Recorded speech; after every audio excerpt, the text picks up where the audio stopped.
Amigos, es momento de la entrevista y hoy nos acompaña vía Zoom el abogado Roy Mendoza, especialista en temas electorales y constitucionales, para conversar acerca de la diferencia entre fusiones partidarias y alianzas electorales. ¿Cómo está? Muy buenos días.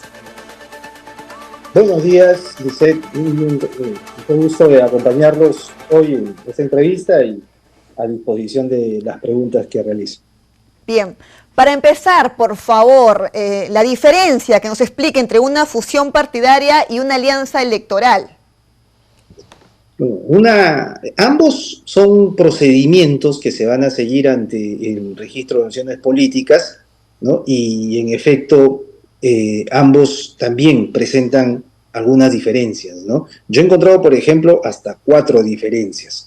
Y en principio, tanto para la conformación de una alianza electoral como para la fusión o integración de organizaciones políticas, ¿no? El requisito principal, sine qua non, es que las organizaciones que vayan a integrar las alianzas o las funciones deben estar inscritos ante el registro público, ante el registro de organizaciones políticas, ¿no? No podría haber alianzas ni podría haber fusiones partidarias, ¿no? con organizaciones políticas no inscritas. Eso en primer lugar.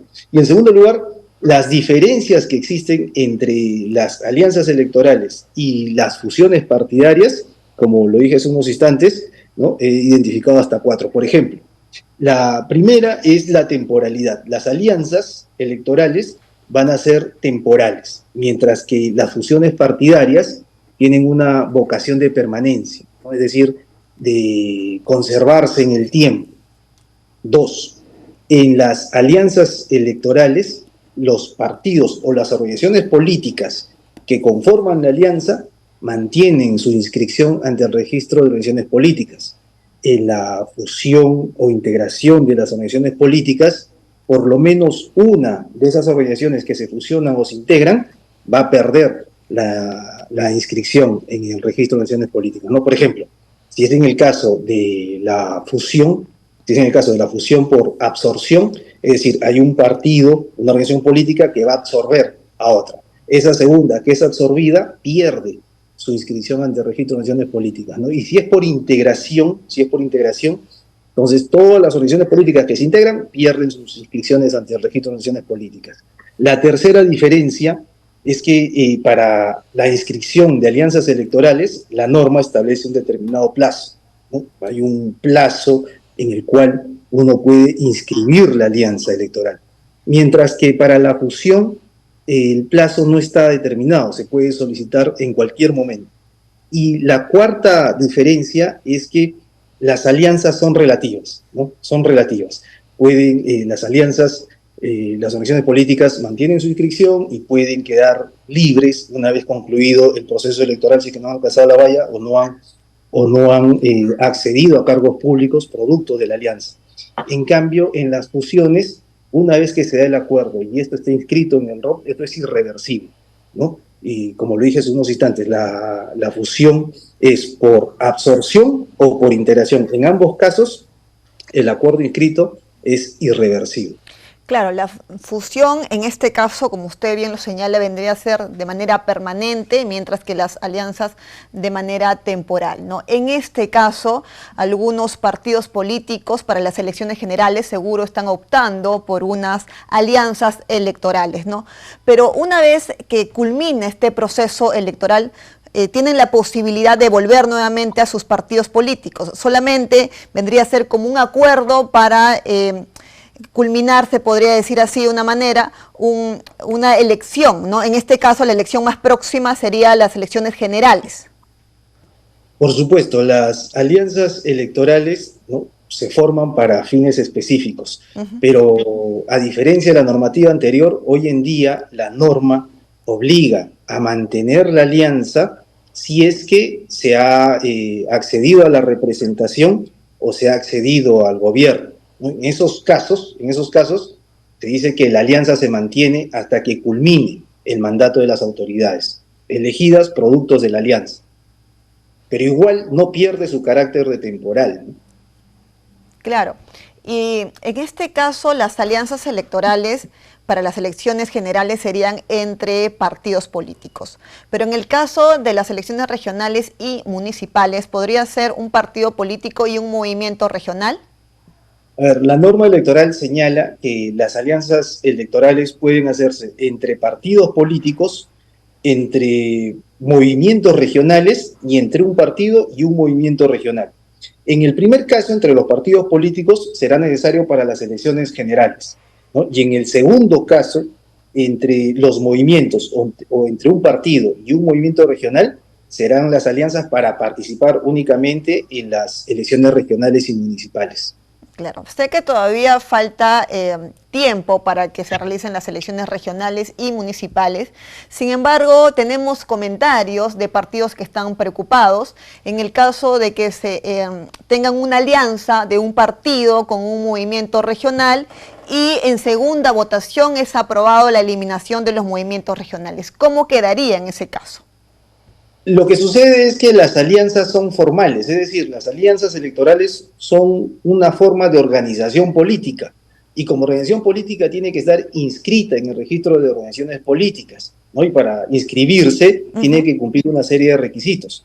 Y como lo dije hace unos instantes, hay un tiempo determinado para inscribir la alianza. En estos momentos lo que se está viendo es una especie de absorción informal, ¿no? Es decir, los que pertenecen a los movimientos regionales se están integrando a partidos políticos, pero de manera informal, no son alianzas como tales, ¿no? Porque las alianzas son formales y se inscriben en registros públicos. Ahora, para inscribir las alianzas y participar en las elecciones regionales y municipales del 2026, todavía falta bastante y no estamos en tiempos de inscripción de alianzas para esas elecciones. Ni tampoco para las elecciones generales, porque hay que recordar que la resolución 049-2024 del Jurado Nacional de Elecciones en su artículo 13 señala que para la inscripción de alianzas a las elecciones generales 2026, de abril de 2026, el plazo es como máximo la presentación de la solicitud al 16 de junio del 2025 y tiene que estar inscrito hasta el 16 de julio del 2025, es decir, un mes para inscribir las alianzas. ¿Y cuál es la valla para los partidos políticos, o en este caso movimiento regional con partido político que desee formar una alianza? Ahora, claro, por ejemplo, para las elecciones generales se dice que se cancelan las organizaciones políticas, ¿no? Por ejemplo, en el inciso B del artículo 13 de la ley 28094, si es que yendo en alianza, estas organizaciones políticas concurriendo en alianza a las elecciones, no logran superar el 5%. Y eso hay que recalcarlo, y es importante porque me parece que hay una lectura errónea de algunos colegas. Ha habido una última modificación, la 32058, y la 32058 señala que la valla para los partidos que van en alianza es del 5%, ¿no? Es del 5%, es como si se le estuviera aplicando una valla electoral a un partido que va de manera solitaria, ¿no? Pero la ley dice que es 5% y si se adiciona un tercer partido, entonces comienza a contabilizar hacia el 6% y así adicionalmente, ¿no? Entonces, el artículo 3, inciso B de la ley 28094 señala que la valla para los partidos políticos que vayan en alianza comienza desde el 5%, ¿no? En el caso, doctor, de la OMPE que tiene que otorgar este financiamiento público a los partidos que alcancen una curul en el Congreso, ¿cómo se haría en el caso de las alianzas, si sean dos o más de dos partidos políticos que se junten, ¿no? En este caso.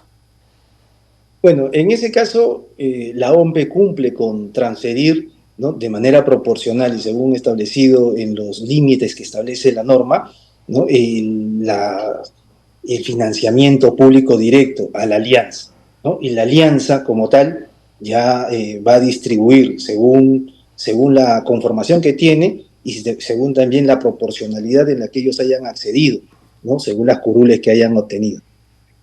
Claro.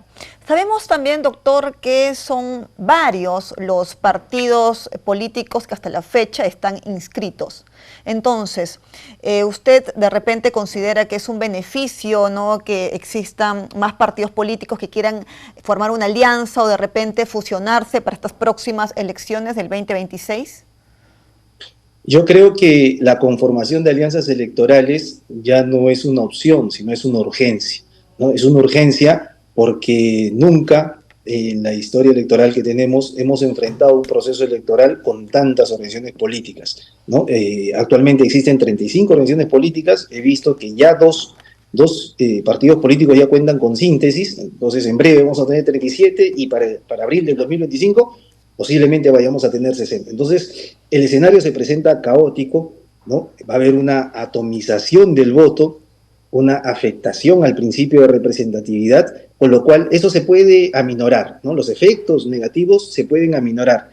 ¿Cómo se pueden aminorar? Yendo en alianza, salvo que el Congreso modifique, ¿no?, algunas normas electorales y, por ejemplo, diga o promulgue una norma así como la teníamos anteriormente de que no se pierda la inscripción si no se participa en 2 procesos electorales consecutivos, ¿no? Si dijera algo así, entonces creo yo que la gran mitad de partidos políticos hoy en día inscritos no irían al proceso electoral, pero no lo creo, no creo que vaya a sacarse una norma así y por tanto las alianzas electorales son una urgencia para los partidos políticos hoy en día inscritos y los que van a participar en el proceso electoral del 2026. Perfecto, le agradezco, doctor, por tu participación. Muchísimas gracias. Gracias, Lisette, y hasta otra oportunidad. Hasta otra oportunidad. Bien, hemos conversado nosotros con Roy Mendoza, especialista en temas electorales y constitucionales. Es momento de ir a una breve pausa y retornamos con más información aquí en JN Noticias.